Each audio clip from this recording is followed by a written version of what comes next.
Okay, guys, so I will explain you today how to do Rumba walk, the basic way of doing it, but with all details you can actually possibly put to it.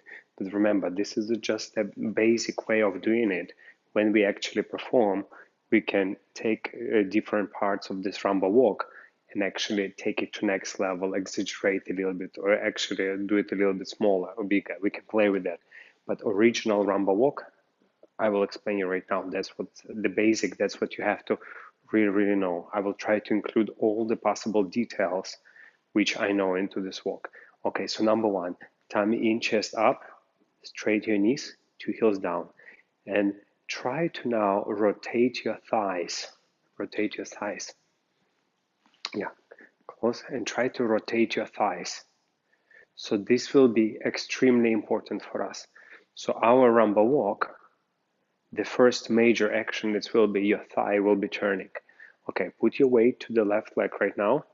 So right leg is free. And now here, remember, of course, we have our chest, we have a hip, we have a knee, we have a foot, we have our shoulders, we have our head. We're gonna use all of that. The first thing which I want you to do, I want you to feel the thigh rotation of your left leg around your spine, like a circle, around, not back, not forward, not side, around. So now, if you see my pocket here, I can take my pocket forward, side, or back. You see? If you should be able to see this white line on my pants. So this is extremely important. So this is your pocket. We're gonna take it forward, side, back. Try to rotate. And now this will be stage number one. We're gonna rotate our thigh on the standing leg, but in a way, it's gonna push us forward. So we not just rotate and stay like an exercise, which we do as well, but here for Rumba walk, for the movement, we have to rotate in a way it's create that pushing movement forward. So imagine there is a golden circles going through your leg like a spiral, and it goes up.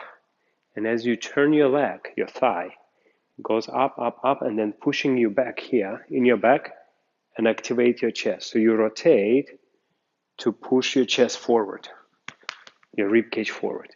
So we rotating thigh to push forward. So instead of like we're doing exercise, we just rotate in place. We're not going anywhere. So here we have to rotate in a way it's gonna take us forward. Boom. So this will look from the side. This is I'm just rotating. You know, here I'm rotating, and it creates that forward movement. So see, you rotate your leg in a way it starts pushing you forward, like almost you falling. Okay. So what happens next? So we rotate number one. We rotate our thigh, standing thigh. We rotate our thigh. Now our chest with the rib cage start pushing forward. That's what happens second. So rotate your thigh, chest with rib cage forward. And now the third what happens is our standing heel start peeling from the floor. Start lifting, peeling. We're not pushing, it just peels. Just taken off from the floor. So three things already happened. Standing thigh rotation, our rib cage chest forward. Now our foot start lifting. We fall, and then we take in step. So one more time.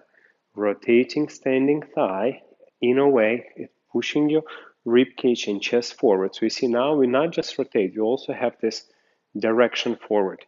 Chest and rib cage going forward, heel lift, and then we feel here like we are falling, and our leg is catching our body weight on two ball of the feet, and then heel gradually start going down.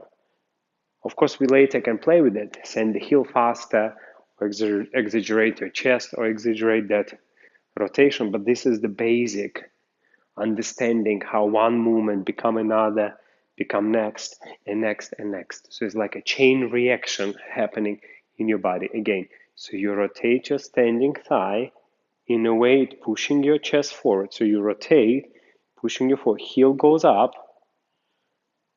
to push you forward, and then you're falling, you catching your body weight on the ball of the foot. in this high position. Okay? So now from here, your spine, this part, if I put my arm here, your spine continues forward, and as it continues forward, heel lands. That's why when we land our heel, there should be absolutely no sound, because we still have this absorption. So one more time.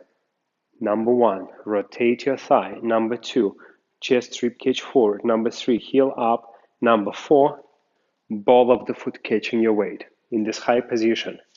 Very good. Now from here, you continue turning your thigh and spine continue forward and the heel goes down. The next one, you continue turning the thigh and spine start pushing forward.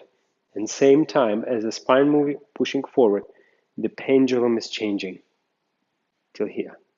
So one more time. Stage number 1, you rotate your standing leg, standing thigh. Stage number 2, chest and rib cage out. Thigh, chest out, heel up. Now we land on ball of the foot. Now from here, we continue turning the thigh as our spine continues. Heel goes down. Now from here, we continue turning the thigh and our spine continue. But same time as our spine continue, our pendulum is changing. So this is how many things happen just before walk and during the walk. We're not even touched what happens after. So again, rotating thigh with the chest forward. Rotate thigh, chest forward, heel up, land on ball of the foot. Keep changing, keep rotating your standing thigh. Heels lands, because we wanted that heel as soon as possible, but still with the absorption. Now you see this back leg, it's still gonna turn. The thigh is not dead there. It's still turning. As much as it's turning,